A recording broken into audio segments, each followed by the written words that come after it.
Then I have the pleasure to introduce the next speaker, Matthias Seel from TU Darmstadt, where he is leading the glass research group and also the heading the Glass Competence Center. He has very long and extending experience in glass, on additive manufacturing, on the edge strength of glass, many others. And he's also represented at many national and international code committees. So Matthias, the floor is yours. Thanks, Christian, for the kind introduction. Today I want to present you the presentation structural optimization of glass. If we take a look outside, you can see facade constructions, transparent facade construction. On the left side, you can see a clean, flat one. This is more or less the general thing. And we see here also on the right one, the deviate quarter in Turkey, it's gravity bending with a little bit more stiffness. This is usual at the moment. And yes, we see also from the presentations in the beginning, there are different glass thicknesses available at the moment from 30 microns up to 25 millimeter in thickness in general, also for the flat glass. But we use in the civil engineering, we use more or less the minimum is 2 millimeters, not more. But we will see also today one exception, the glass ton IGU, the middle pane is only 0.5 millimeter thick. This is thin glass, but thin glass had a good advantage. We don't need too much glass because 2 millimeter or 1 millimeter we can save 50% of the mass, but we had a problem. It's weak, also weak in stiffness. Also here, this is flat glass. This is such a Corning flat glass. We had some problems in bending. I don't want to do it too much. This is the problem in facade construction for large panels. So we can't use this. Also not the ultimate limit state is the limiting factor. It's the serviceability limit state. This is the crucial factor here. But what we can do? We can stiffen the glass. There are different approaches. We can bring some ribs on it, print with 3D printing. This is one possibility that we increase the stiffness. And another possibility, it acts like a sheet of paper. We can fold the glass or this paper. I will show you. Same, it's not a trick. It's a little bit a trick.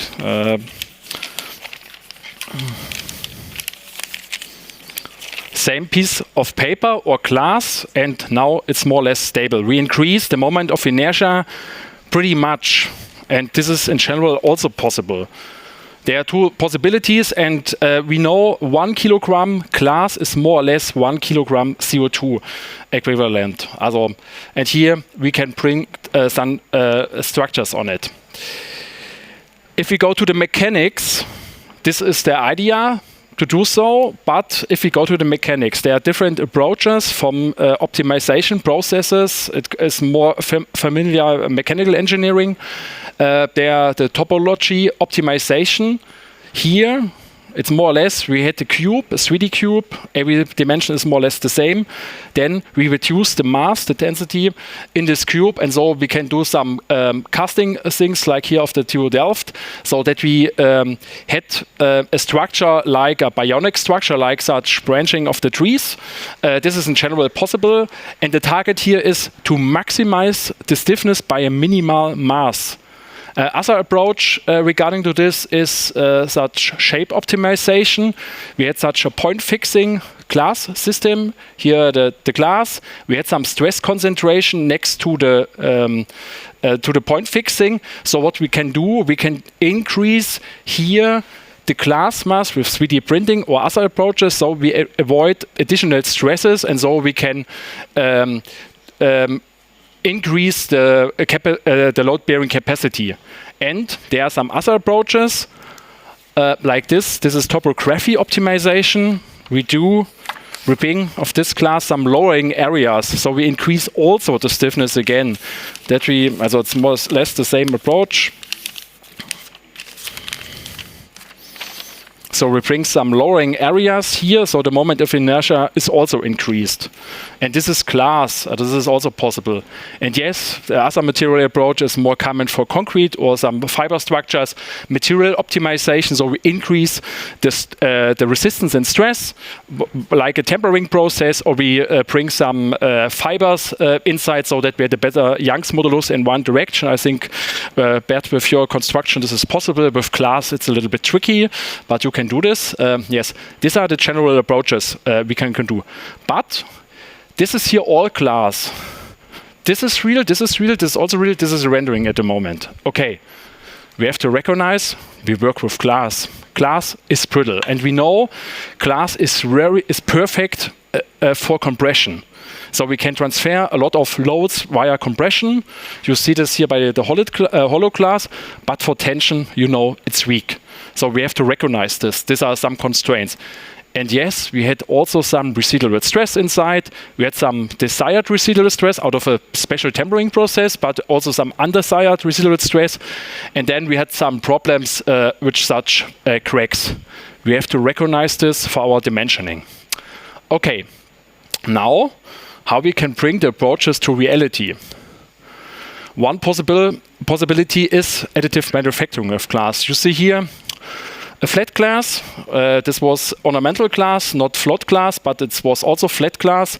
And this is 3D structure printed, also glass together. So we bring ribs on the glass and we increase the stiffness. This is one approach. The another approach is to bring we reshape the glass, we bring such flat glass, not anymore flat glass, special process. So we bring some lowering areas inside. We increase the stiffness. This is possible. Now I want to talk about topology optimization and topography optimization. Here was the task. The task here is I prepare a study together with Emmanuel. Emmanuel is there. Horizontal glazing, two-sided support and four-sided support, 3 mm span width in each direction. Design load 1.3 kilonewton per square meter. With some constraints or assumption for the optimization process, minimum flatness for the approach here of the flat glass 4 mm, and the thickness in the cross section minimum with the imprint of the 3D printing, for example, 10 mm and maximum 200 mm, not more. 3 meters by 3 meters. Two-sided support and four-sided support, linear support, and we carry out the calculations, and we have to recognize also for the design codes, like the German standard here, that the maximum deflection is only 30 millimeter in this case because of 3 meter span width, and for annealed glass here the criteria for this load case, it's 15 megapascal. This is our limit. So okay. Now I would come to the result. Here we see the approach or the result, flat glass, and here we see some beams printed on the glass from the optimization process with the NTOP software. It's like a beam. It's only 4 mm flat glass, print in maximum more or less 200 mm imprint. So we had for 3 by 3 meter only a total mass of 140 kilogram. Okay, we do also some stress calculations. Where's the maximum stress? It's here at the beam. We fulfill the criteria of 70. We had only 16, and we can do only 5 mm with this construction, only 5 mm deflection, not 20 or something like this. This was the calculation, and in comparison to a normal flat glass, we need for this 3 by 3 meter four-sided support a 50 mm thick glass. 50 mm in comparison to 4 mm plus the imprint like this structure. So we had more or less, we can use less material, 60% in comparison to the reference. We carry out also not four-sided support, also two-sided support. You can see here in this chart the mass in kilogram.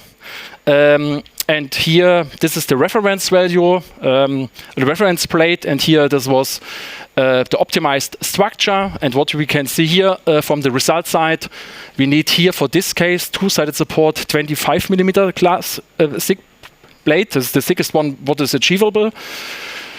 Stress calculation, and we need here a mass of 560 kilogram. You see it also on the graph.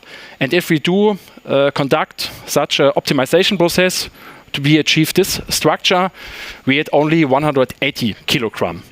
And so we can save also a lot of mass, not only for the glass, also for the substructure and so on. Okay. This was the result for the two-sided support. You saw also before the result for the four-sided support.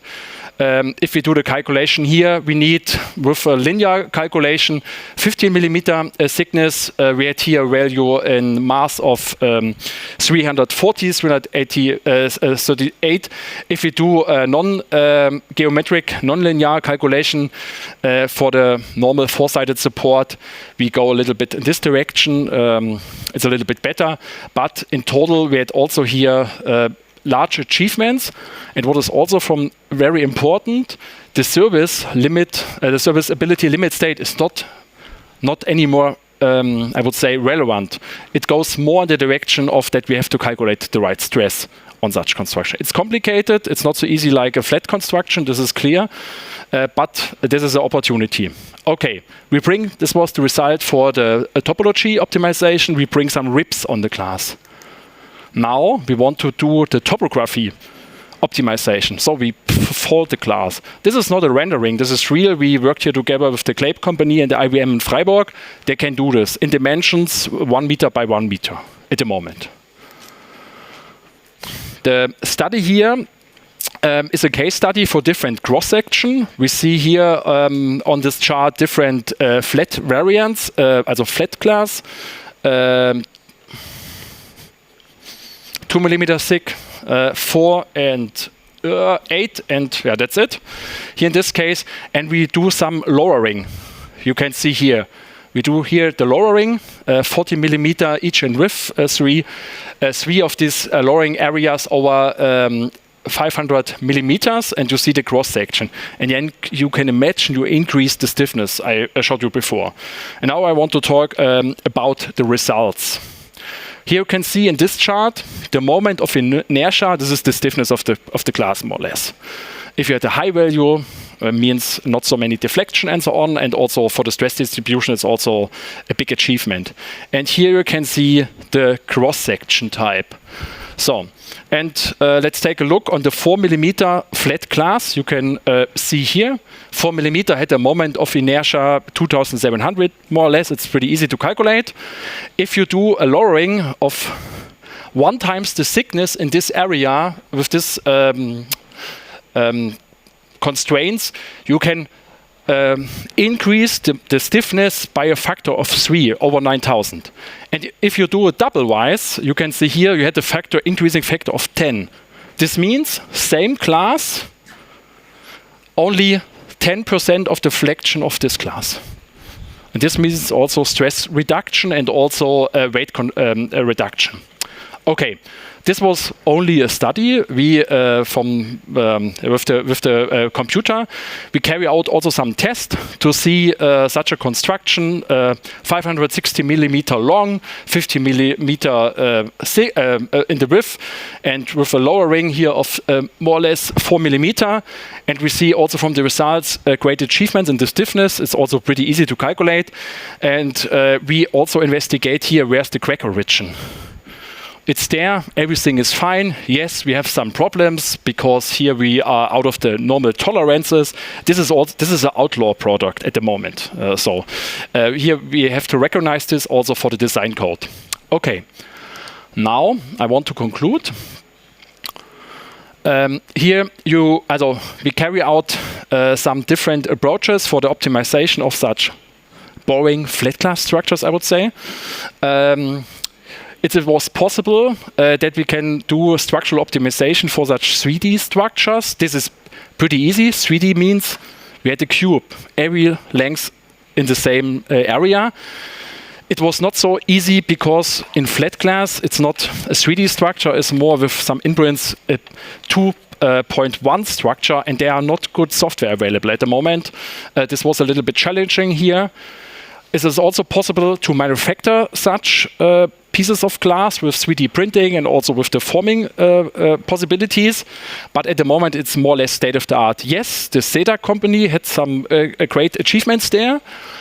And when we can use these techniques, it's possible to carry out lightweight constructions with glass. This is cool.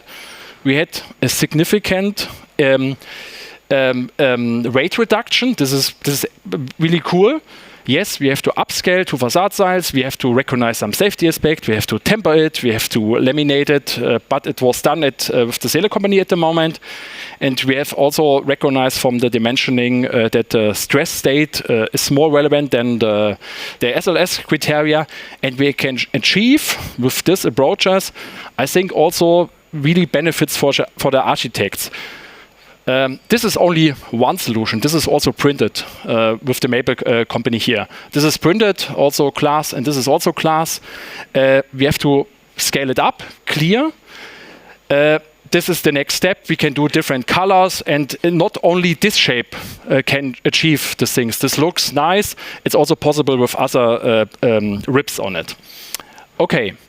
All in all, the study with the structural optimization combined with the techniques which are available can be a great or is a promising approach for sustainability, lightweight construction in glass, and also really efficient glass in the future. What means future? Here, this is a vision of a stiffened glass structure in the architects. I'm looking forward to see such structures. Yes, we had also tackled the cleaning and so on, I know. I hope we can develop such projects. You see more or less such a product here at the trade show. This is also possible. Here we see more or less the beautiful side of non-flat glass in the architecture. And this was also a study. We did this with these companies there. This was a staircase at the glass tech. We folded with this technique the staircase so that we make a cantilever 70 millimeter, not millimeters, centimeters, 70 centimeters long. This was the single, not laminated glass threads there, and here we had the glass threads laminated, and we will do some further investigations to investigate their really stiff cantilever system with flat glass. Okay, that's it. If you like to ask some questions, please let me know.